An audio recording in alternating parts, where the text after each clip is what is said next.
साथियों नमस्कार। आज सभी के लिए एक बड़ी महत्वपूर्ण जानकारी लेकर आया हूं। साथियों बड़ी राहत भरी खबर है, खुशखबरी लेकर आई है।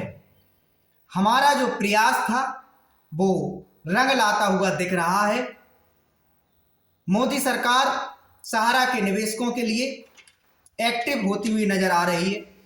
साथियों आप लोगों को बताऊं, खबर आई है सेंट्रल गवर्नमेंट की ओर से कि वित्त मंत्री निर्मला सीतारमण सहारा ग्रुप के निवेशकों के भुगतान के लिए चिंतित हैं और उन्होंने सोमवार को अपने अधिकारियों के साथ बैठक बुलाई थी। इसी के बाद आज दिन बुधवार, आज अमित शाह की तरफ से, देश के गृह मंत्री की तरफ से, देश के सहकारिता मंत्रालय की मंत्री की तरफ से एक बड़ी सुखद खबर है, जिसका हम सब सहारा के पीड़ित निवेशक और एजेंट साथी बेसब्री से इंतजार कर रहे थे कि कब हमारी केंद्र की सरकार और प्रदेश की राज्य सरकारें सहारा के निवेशकों के भुगतान दिलाने के लिए आगे आएंगी, उनकी मेहनत की डूबी हुई गाड़ी कमाई दिलवाएंगी। तो साथियों आज अमित शाह ने वित्त मंत्रालय के अधिकारी और एमसीए, इसके अलावा सहकारिता और इसके अलावा एसएफआईओ की जो इन्वेस्टिगेशन इंक्वायरी चल रही है वो कहां तक पहुंची है, उस पर बैठक बुलाई है। साथियों ये खबर ऐसे नहीं आई, ये खबर आई है हमारे जैसे उन हजारों लाखों लोगों की वजह से जो लगातार भुगतान प्राप्त करने के लिए संघर्ष कर रहे थे, सरकार के समक्ष जो सत्यता है उसको पहुंचाने का प्रयास कर रहे थे। सहारा के अंदर की एक एक जानकारियां सरकार के साथ साझा करने का प्रयास कर रही थी। साथियों 2019 से जब से हमने प्रथम बार सहारा से संबंधित निवेशकों के लिए अपने YouTube चैनल के माध्यम से वीडियो अपलोड किया है, उसी दिन से एक बात को मैंने बार बार रखा है कि सहारा इंडिया ग्रुप एक नहीं सैकड़ों कंपनियों का समूह है। इस बात की जानकारी बहुत कम निवेशकों को है, जो जागरूक निवेशक हैं उनको ही मात्र जानकारी। यहां तक कि कंपनी में काम करने वाले जो एम्प्लॉय थे, इनके एजुकेटर थे, जो इनके एजेंट थे और जो इनके फील्ड कार्यकर्ता थे, उनको भी इस प्रकार की जानकारी नहीं थी कि सहारा ग्रुप के पास इतनी कंपनियां हैं। साथियों हमने प्रारंभ से ही एक बात और बताई है अपने वीडियो के माध्यम से कि सहारा इंडिया परिवार के प्रमोटर, संचालक, प्रबंधक, कार्यकर्ता सुब्रत राय ने इस देश के समक्ष उदाहरण प्रस्तुत किया है लोगों को रोजगार देने को। भारतीय रेलवे के बाद सहारा को खिताब मिला था कि वह देश के लोगों को रोजगार प्रदान कर रहा है। इसके अलावा मैंने अपने चैनल से जागरूकता फैलाई कि सहारा ग्रुप के निवेशकों को सेबी से विवादित होने से पूर्व भुगतान मिल रहा था। निवेशकों से को सहारा ग्रुप से किसी प्रकार की कोई शिकायत नहीं थी। साथियों मैंने यह भी बताया कि सेबी से विवाद होने के बावजूद भी अब वर्तमान में जो सहकारिता मंत्रालय बन गया है, पूर्व में जो सहकारिता मंत्रालय के सेंट्रल रजिस्ट्रार हैं वो कृषि मंत्रालय के तहत काम करते थे।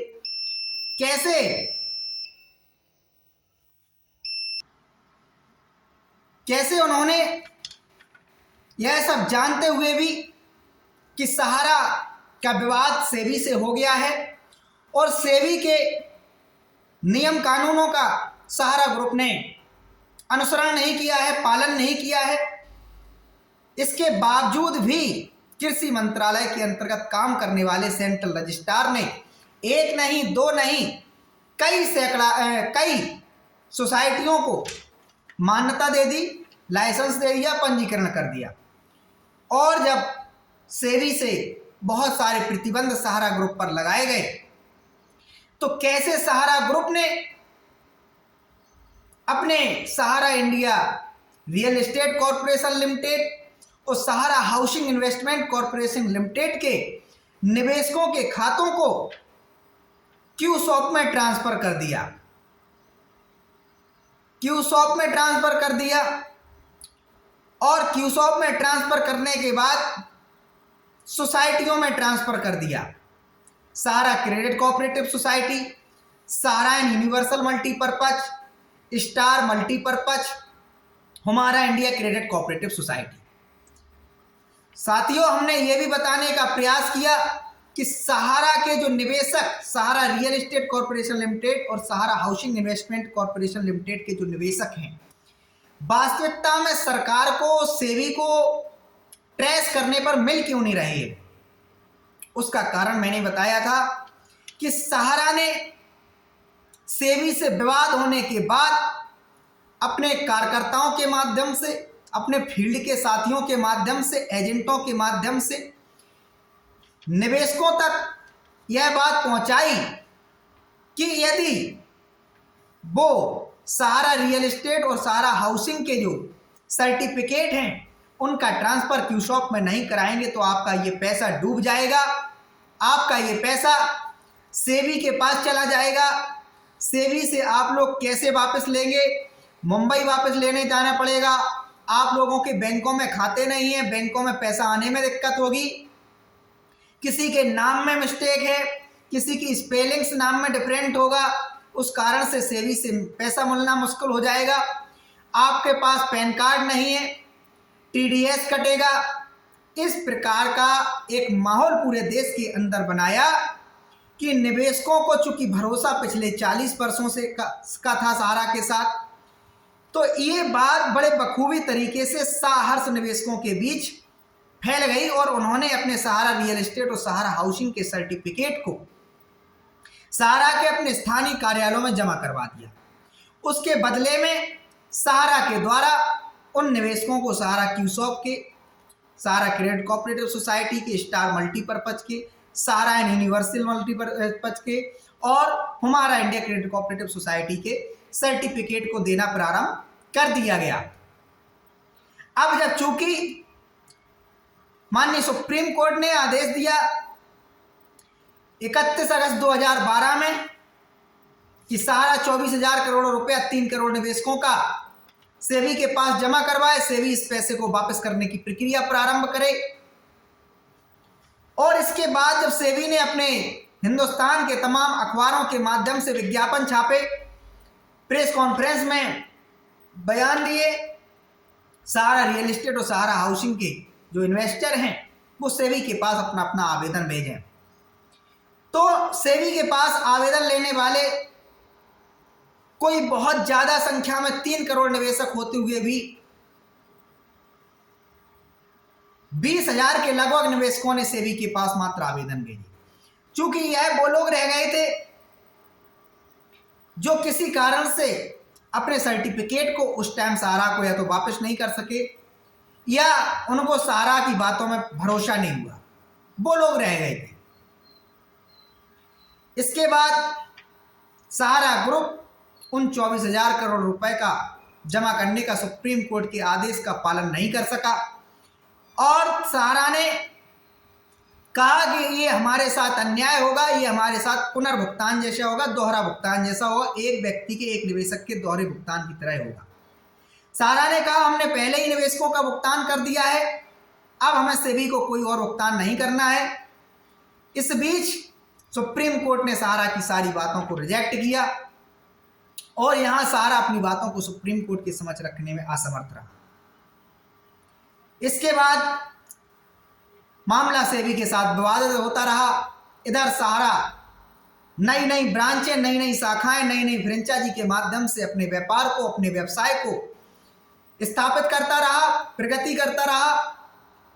कहीं सहारा क्रेडिट कोऑपरेटिव सोसाइटी की योजनाएं लॉन्च की, कहीं सहारा यूनिवर्सल मल्टीपर्पज की योजनाएं लॉन्च की, कहीं स्टार मल्टीपर्पज की योजनाएं लॉन्च की, कहीं हमारा इंडिया की, कहीं क्यूसॉप की। इस बीच निवेशकों से पैसा लेना जारी रखा गया और नए नए निवेशकों को जोड़ने का प्रयास किया जाता रहा। जो 3 करोड़ पुराने सहारा रियल एस्टेट और सहारा हाउसिंग के जो निवेशक थे उनको तो ट्रांसफर कर दिया गया क्यू शॉप में। इसके अलावा नए करीब 5 से 7 करोड़ निवेशकों को 2012 के बाद में सेबी अपने साथ जोड़ने में, सहारा अपने साथ जोड़ने में असफल रहा। सहारा अपने साथ 5 से 7 करोड़ नए निवेशकों को जोड़ने में असफल रहा और सैकड़ों की संख्या में नए शाखा, नए फ्रेंचाइजी, नए ऑफिस खोलने में सफल रहा। अब सहारा को उम्मीद थी कि सुप्रीम कोर्ट से राहत मिलेगी, सेबी से जो पैसा जमा किया है वो वापस मिलेगा। सेबी यहां दुहाई देता रहा कि ये पैसा सहारा रियल एस्टेट और सहारा हाउसिंग के निवेशकों का है, उन्हीं को वापस किया जाएगा। सहारा इधर कहता रहा कि हमने क्यों सहारा रियल एस्टेट और सहारा हाउसिंग के निवेशकों का भुगतान कर दिया है। इसके बाद सेबी ने आरोप लगाया कि सहारा के जो निवेशक हैं वो फर्जी हैं, इनके पते मैच नहीं हो रहे हैं, इनके नाम मैच नहीं हो रहे हैं। एक एक निवेशक के नाम से कई कई खाते खुले हुए हैं।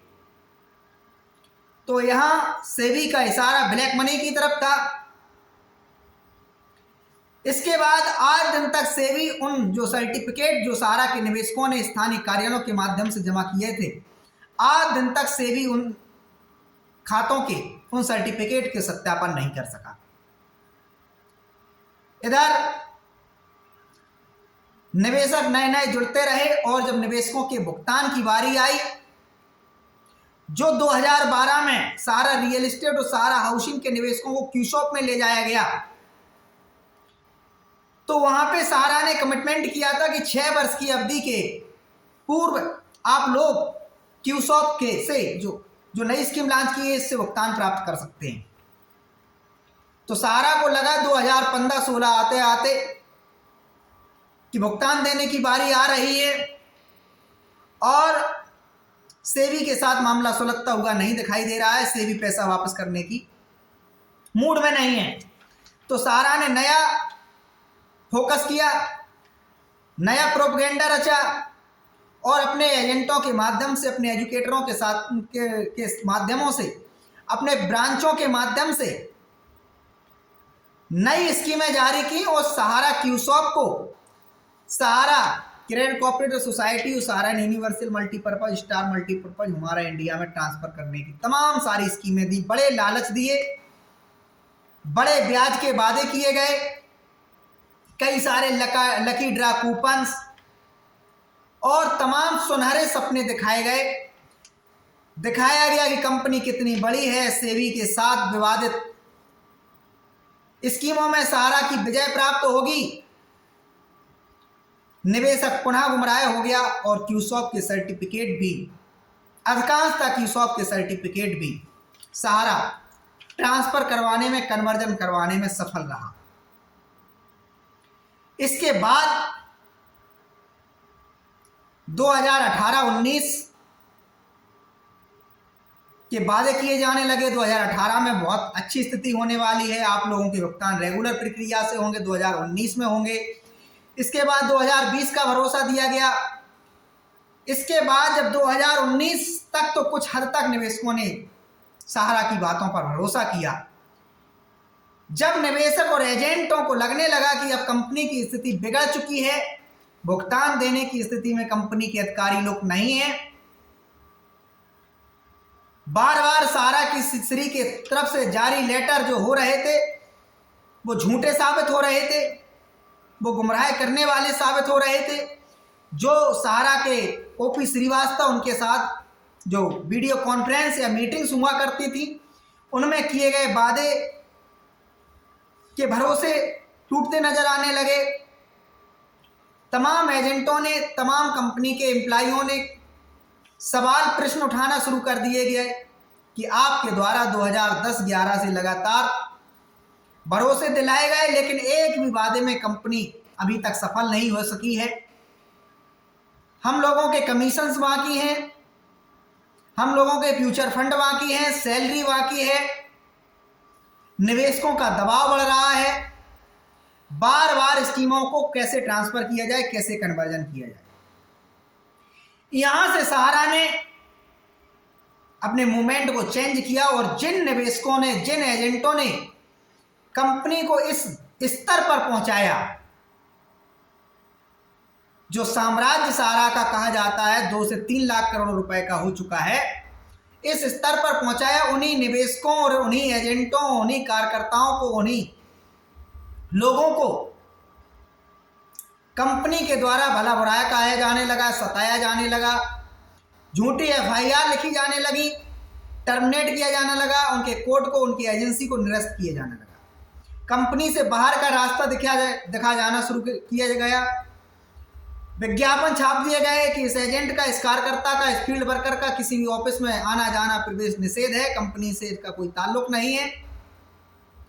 इसके बाद ये संख्या बढ़ती गई और इन लोगों ने जागरूकता फैलाई निवेशकों के बीच की कंपनी गुमराह कर रही है। धीमे धीमे पूरे देश में एक माहौल बन गया कि सहारा भुगतान नहीं कर रही है, सहारा सिर्फ सर्टिफिकेट को कन्वर्जन कर रही है और झूठे सपने दिखा रही है उसका।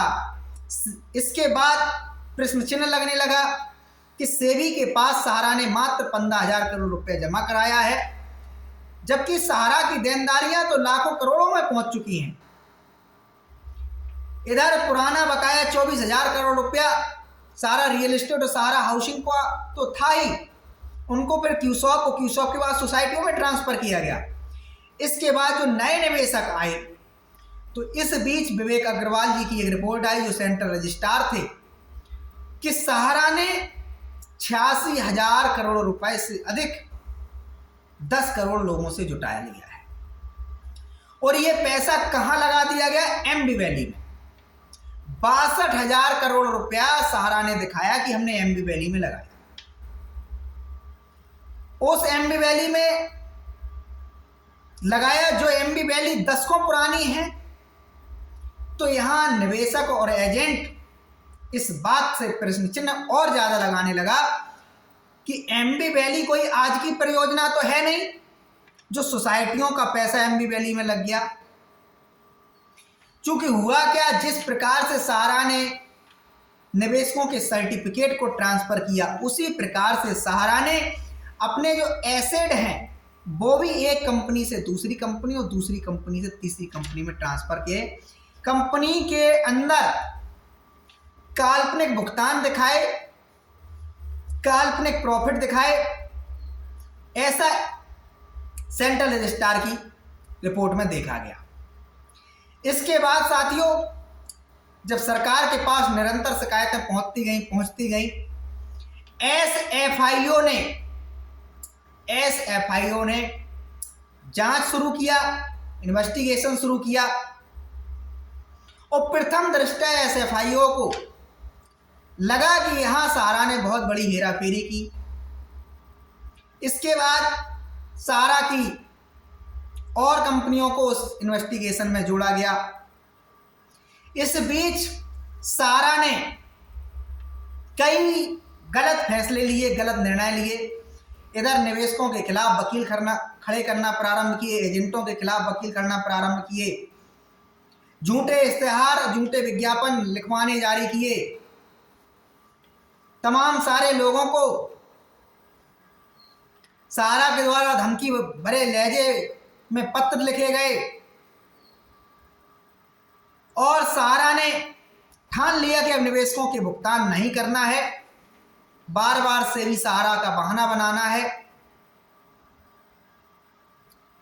बीच में खबरें आई कि सहारा ग्रुप की कोई छोटी संपत्ति जैसे झांसी में है 100-200 करोड़ के 100-200 एकड़ की जो संपत्तियां थी बीच में बेचने का प्रयास किया। इससे निवेशक और एजेंट और भड़क गए। एक तरफ कंपनी भुगतान नहीं कर रही है, दूसरी तरफ कंपनी कहती है, सहारा ग्रुप कहता है कि हमारे समूह पर एम्बार्गो लगा है, प्रतिबंध लगा है, हम संपत्तियां बेच नहीं सकते, बेचते हैं तो वो सहारा से भी अकाउंट में चली जाएंगी। और तीसरी तरफ खबर आ रही है कि सहारा इस संपत्ति को बेचने का प्रयास कर रहा है और यहाँ तक कि कई संपत्तियों की खबरें आई कि सहारा ने बेची। यहाँ तक कि निवेशक एजेंटों का दावा रहा कि वो पैसा सेबी को भी जमा नहीं कराया गया। निवेशक एजेंट सवाल पूछते रहे कि इश्तेहारों में विज्ञापन छपवाने के लिए बार बार करोड़ों रुपए कहां से आ जाते हैं, टीवी पे विज्ञापन निकलवाने के लिए करोड़ों रुपए कहां से आ जाते हैं, बड़े नेताओं के साथ, बड़े स्टार्स के साथ मीटिंग्स करने के लिए पैसे कहां से आ जाते हैं, निवेशकों के लिए भुगतान के लिए एम्बार्गो का बहाना है, सेबी सारा विवाद का बहाना है। इसके बाद और खबरें आई, सारा के डायरेक्टर लोग कहने लगे हमारा सोसाइटियों से कोई लेना देना नहीं है। जो सारा क्रेडिट कोऑपरेटिव सोसाइटी, सारा क्यूशॉप और star multipurpose, Hamara India credit cooperative society और सारा यूनिवर्सल, अधिकांशतः निवेशकों का इन्हीं सोसाइटी, इन्हीं कंपनियों में पैसा है, अधिकांशतः निवेशकों का इन्हीं में। तो ये भी खबरें आने लगी कि सुप्रीम कोर्ट, हाई कोर्ट, जहां भी जिला उपभोक्ता फोरम या जहां भी इनके खिलाफ निवेशकों, एजेंटों ने शिकायतें कर रखी हैं, मुकदमे कर रखे हैं, वहां ये जाकर कहने लगेगा इस मामले से हमारा कोई लेना देना नहीं है, हम यहाँ डायरेक्टर नहीं है, हमारा यहाँ से कोई लेना देना नहीं है, भुगतान के लिए कोई रिस्पॉन्सिबल नहीं है। विवाद बढ़ता गया। आज हमारे जैसे प्रयास करने वाले उन लोगों की मेहनत रंग लाई, जिन्होंने बार बार सरकार को सिर्फ ये नहीं बताया कि सहारा भुगतान नहीं कर रही है, सरकार को ये भी बताया कि सहारा ने किया क्या है। सहारा का एक तरफा पक्ष सरकार तक पहुंचाने का प्रयास नहीं किया, सहारा के सामाजिक योगदान भी दिखाए, सहारा के द्वारा दिए गए रोजगार भी दिखाए, दूसरी तरफ ये भी बताया कि कैसे सहारा ने अपने सर्टिफिकेट को कन्वर्जन कर दिया है और जो निवेशक ट्रेस नहीं हो पा रहा है उसका कारण क्या है। तो आज जब अमित शाह की तरफ से वित्त मंत्रालय, एमसीए, सहकारिता मंत्रालय और एसएफआईओ और कोऑपरेटिव मंत्रालय जो कहते हैं, इन सब के बीच कोऑपरेटिव अफेयर्स मंत्रालय, इन सब के बीच एक वार्तालाप की, एक मीटिंग्स की खबर आई तो दिल को सुकून मिल रहा है, दिल में राहत है कि भले ही हम लोग परेशान रहे हों। 1000 से अधिक शिकायतें मैंने भेजी हैं, आप लोगों को बताएं। सीपी ग्राम पोर्टल के माध्यम से, सीपी ग्राम पोर्टल के माध्यम से, राष्ट्रपति के सचिवालय के पोर्टल के माध्यम से, पीएमओ के पोर्टल के माध्यम से और रजिस्ट्रियों द्वारा बार बार सरकार को अनुरोध किया कि सेबी के पास पड़े हुए जो पैसे हैं वो सुब्रत राय के नहीं हैं, सुब्रत राय का खानदानी पैसा नहीं, वो देश के करोड़ों लोगों की गाड़ी कमाई है। सेबी इस तरीके से अपने पास जो पैसा रोक रखा है, ये अन्याय है देश के उन करोड़ों लोगों के साथ, करोड़ों किसानों के साथ, मजदूरों के साथ, जो अपने देश को आगे पहुंचाने का सपना देखते हैं, भारत माता की सेवा करने का सपना देखते हैं, अपने परिवार की उन्नति का सपना देखते हैं।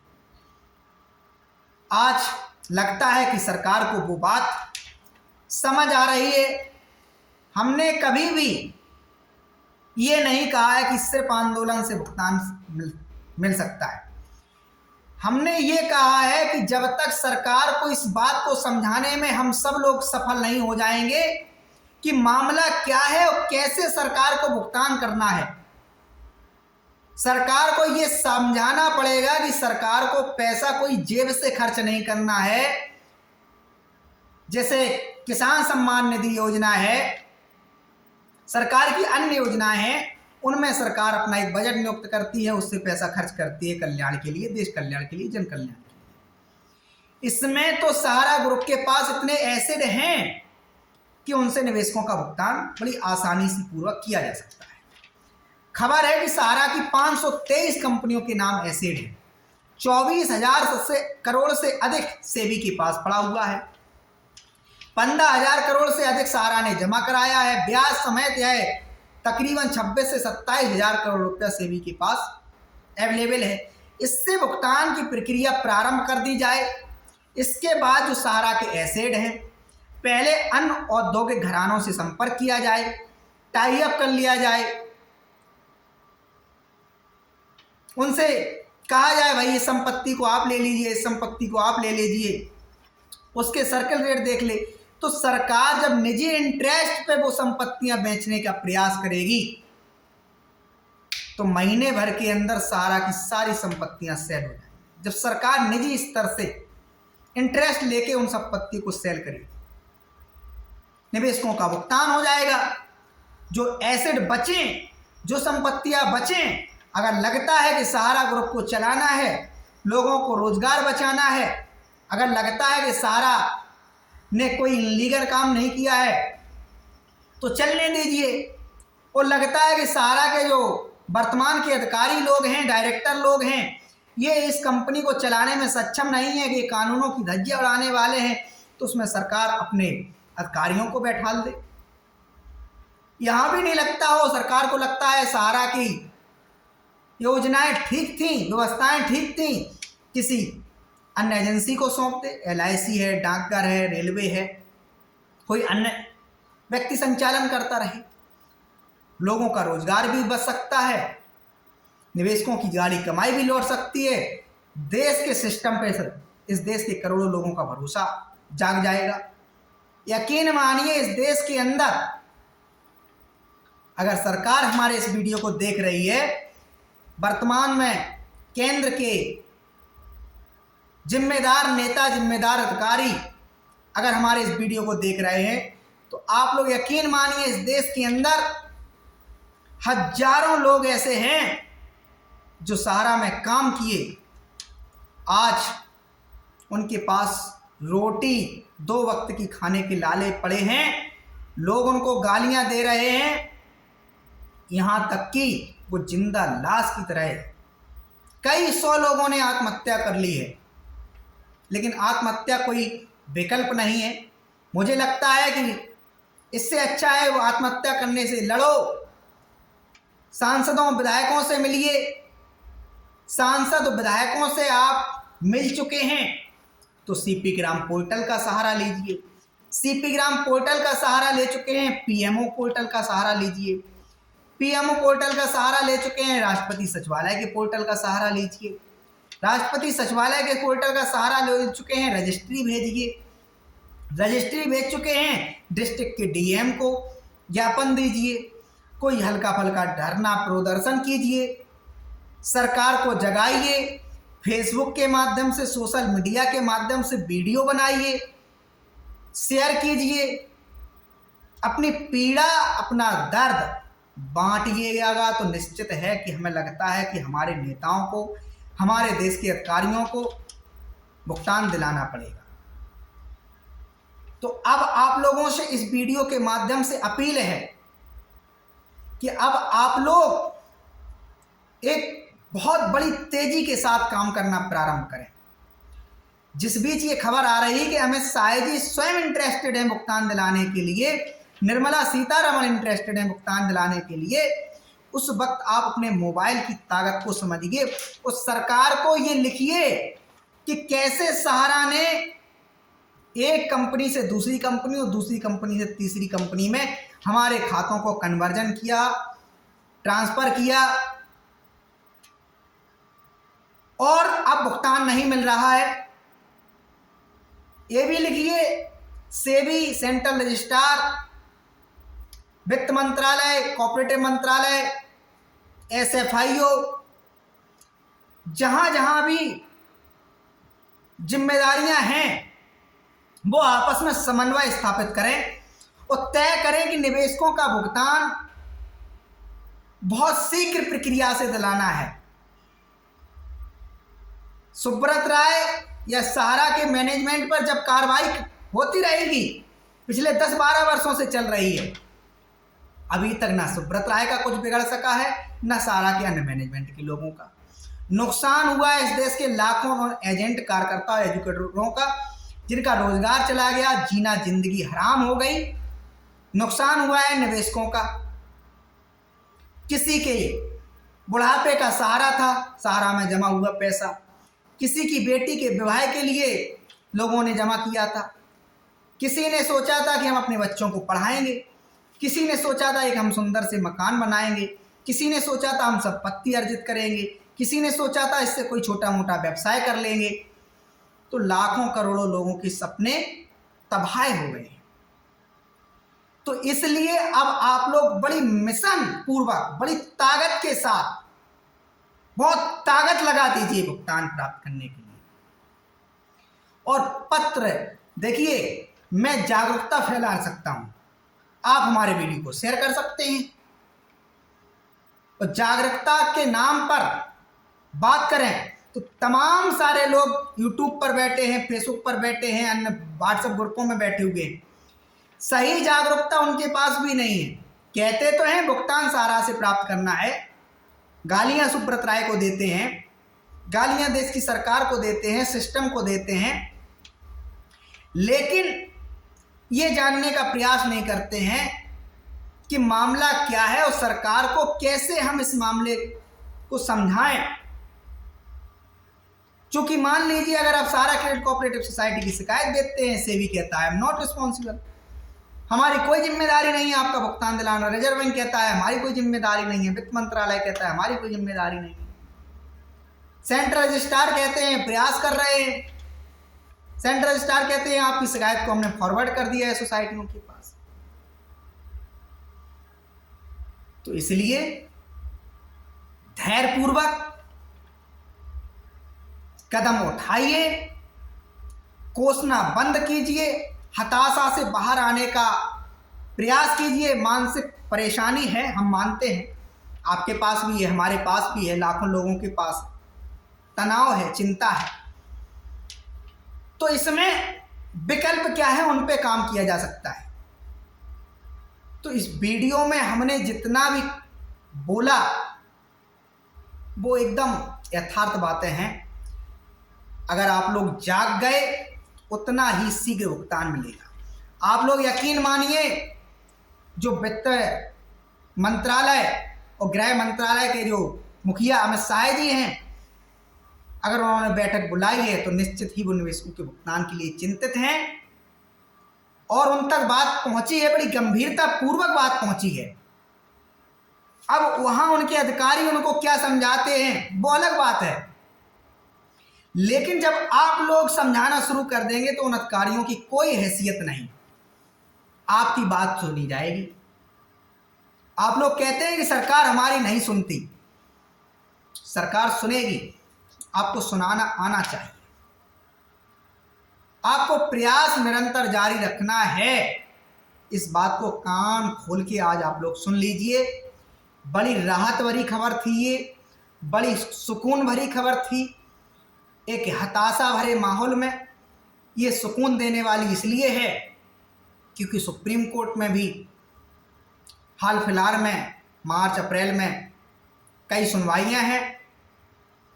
सरकार भी इंटरेस्टेड नजर आई, अमित शाह जी ने बैठक बुलाई, सेबी के साथ भी बात की गई, एमसीए के साथ भी बात की गई, तो परिणाम निश्चित ही निकलने वाले हैं।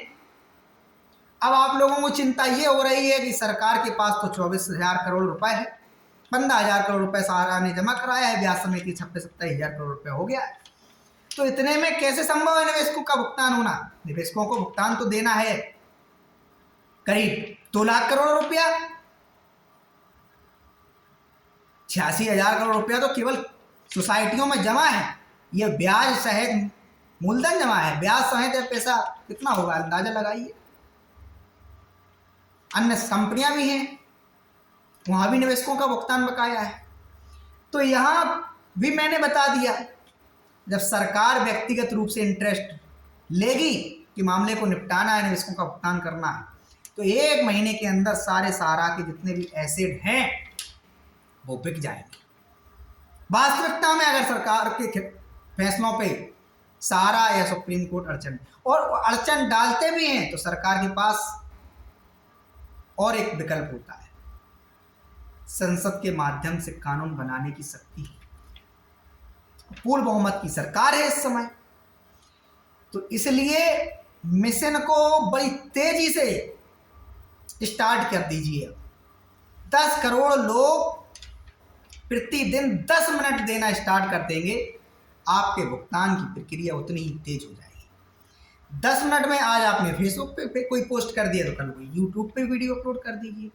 अगर कल यूट्यूब पे कर दिया तो इंस्टा पे डाल दीजिए, इंस्टा पे डाल दिया तो व्हाट्सएप पे डाल दीजिए, व्हाट्सएप पे डाल दिया तो एक पत्र भेज दीजिए, पत्र भेज दिया तो सांसद से मिल लो, विधायक से मिल लो, विधायक सांसद से मिल लिया तो डीएम से मिल लो, डीएम से मिल लिया तो आप सीपी ग्राम पोर्टल पे कंप्लेंट डाल दो, पीएमओ पे डाल दो, सेंट्रल रजिस्ट्रार के पास रजिस्ट्रियां भेज दो, सेबी को रजिस्ट्रियां भेज दो, राष्ट्रपति सचिवालय के पोर्टल पे डाल दो।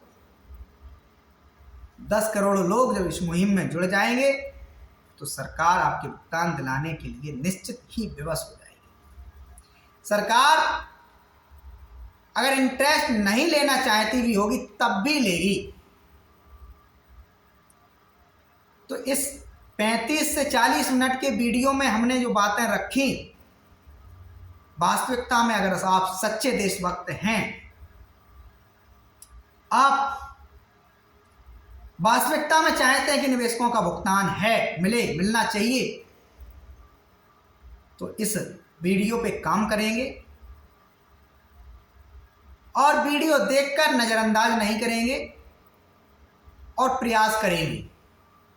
तो आप लोगों से कमेंट चाहूंगा कि हमने जो बातें रखी हैं वो ठीक हैं, सही हैं कि नहीं है। क्योंकि तमाम सारे किसी यूट्यूबर का हम नाम नहीं लेंगे, किसी फेसबुक वाले का नाम नहीं लेंगे, किसी एजेंट का, किसी कार्यकर्ता, किसी निवेशक का नाम नहीं लेंगे, किसी सामाजिक संगठन, राजनीतिक संगठन का नाम नहीं लेंगे। क्योंकि तमाम लोगों ने प्रयास किया है, उन लोगों को हमारा भी सलाम है, क्योंकि उनके पास जो नॉलेज थी, जिस स्तर से उन्हें लगता था कि भुगतान प्राप्त किया जा सकता है, उस स्तर से उन्होंने प्रयास किया। लेकिन एक बार जो हमने इस वीडियो में बातें रखी, अनुरोध है इस पे काम कीजिएगा। और एक उम्मीद जग गई है अमित शाह की तरफ से, वित्त मंत्री निर्मला सीतारमण की तरफ से, तो इस पे भी काम कीजिएगा। बहुत बहुत धन्यवाद।